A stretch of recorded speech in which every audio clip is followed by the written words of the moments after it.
Today we are going to Papakolea Beach, otherwise known as the Green Sand Beach, and it is one of 4 green sand beaches in the entire world. The reviews told us that it was open today, so we wanted to go see it before it started to rain.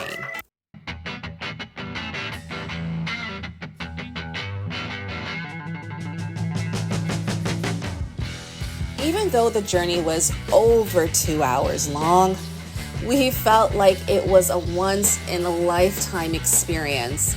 And as I mentioned, the drive from a resort to the location was long, but we found ways to entertain ourselves, like playing rock, paper, scissors, and car dancing.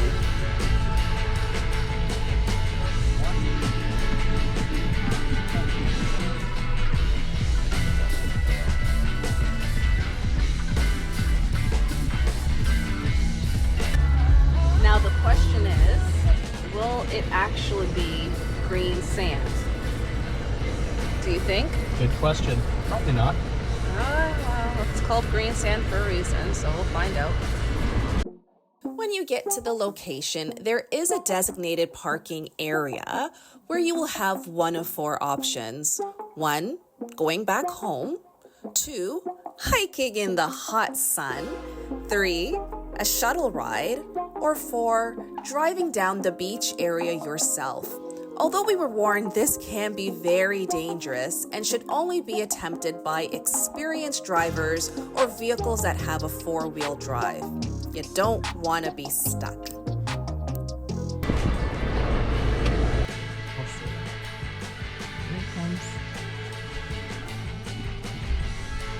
What did you learn? It's a 2-hour hike down to the green sand. Huh? So if we want to shuttle down, $20 a person. Excuse me? Yeah. I say what? Yeah. 2 freaking hours. Okay, then we're... It's not a 2-hour drive. It's a 6-minute drive or something. Why can't we go? Because this is for parking. This is the face of shocked people. Scam. It does sound kind of scamish. It does sound kind of scary. She doesn't But even we don't want know. to transport her. What we found out afterwards is that the shuttles directly to the beach are not a registered business and cannot be held responsible if something was to happen. There are quite a few stories out there with close calls that have happened while riding on these shuttles. And it's also worth noting that driving may also impact the cultural integrity of the area. Have fun, boys. Pass inspection. Yeah. Probably not. Don't know if they have the same laws here. As the boys are in the up top and the back, I opted to sit in the vehicle. Days after our tour, we were speaking with some of the residents and found out these interesting facts about Green Sand Beach.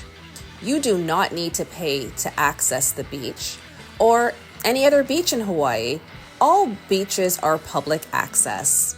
All Green Sand Beach shuttle services are illegal and should never be used. You cannot drive your rental car or your owned car or any other vehicle to the sandy beach here. The hike to Green Sand Beach is not 6 miles or 2 hours as we were told. It's only 2.5 miles and is relatively easy to follow due to all the traffic in and out the area. But as with any hike, be prepared. Definitely bring water and athletic shoes and your sunscreen. As you can see, the ride here is very bumpy. Once you get to the beach site, there's also a bit of a steep hike down to the beach, so be very mindful in case you have any mobility needs. We are at the Green Sand Beach. It's more of an olive gold.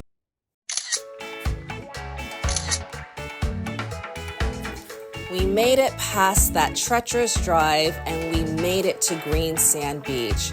It is time to let loose and have some fun. We were given about taking less than an hour to actually spend here. And most of that time was actually spent getting up and down this very, very steep hill. Anyways, time to let loose and have some fun.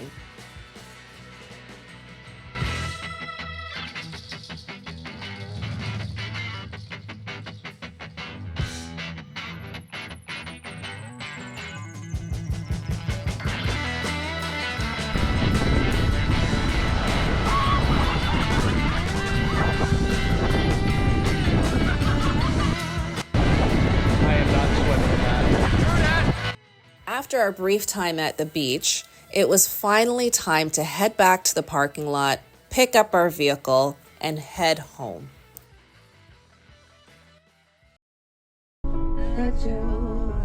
Settle down. I got a cold. I can't really sing. My voice is usually married now. I didn't get to you. We are coming up to the observatory. It would have been really nice to have the opportunity to go there. I don't know if it's open to the public. But We wouldn't have had the opportunity. yeah, wouldn't have had any opportunities. Oh, It's getting very windy, and it's starting to get dark. And they have no street lights.